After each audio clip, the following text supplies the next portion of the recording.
Beliefs and facts.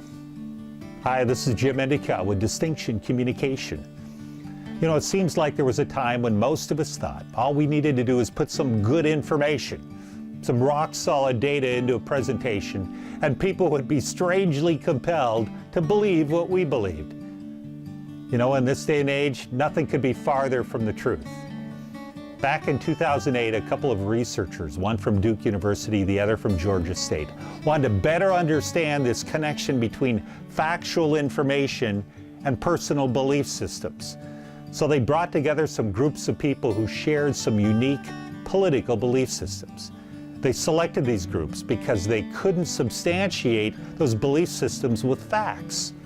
So what do you think happened when they were confronted with the truth? That they threw up their hands and said, "Oh my gosh, how could we believe something so crazy?" No, when confronted with the truth, they actually entrenched more deeply into those belief systems. They would go to great lengths to avoid the cognitive dissonance that occurred when what they believed was not consistent with the truth. And so they would self-filter information that only validated those things they believed. And when you think about it, this sort of stuff goes on all around us all of the time today. In your world, it may be the marketplace's perception that some problem that has plagued them for years and years and years could be solved by your product or service. Or maybe that your 50 or 100-year-old company can still be innovative. Or maybe it's the belief system that your senior executive team actually still does care about the well-being of your employees.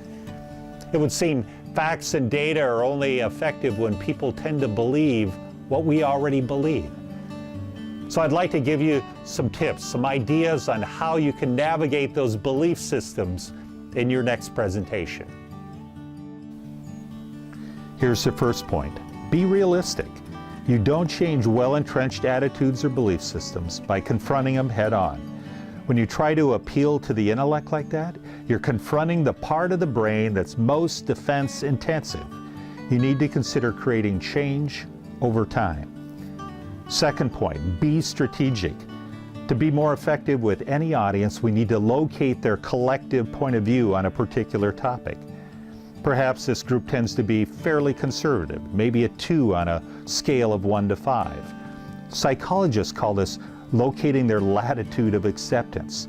If we try to change their thinking too far, too fast, they'll simply resist the change even stronger.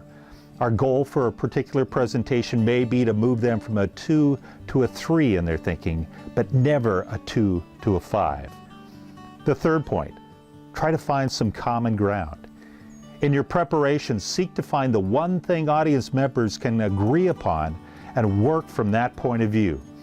For example, instead of "we need to be more conservative" or "have more progressives in Washington, D.C., maybe our statement is, "I think we can all agree at this moment in time we have a really dysfunctional government and meaningful change is critical to our country."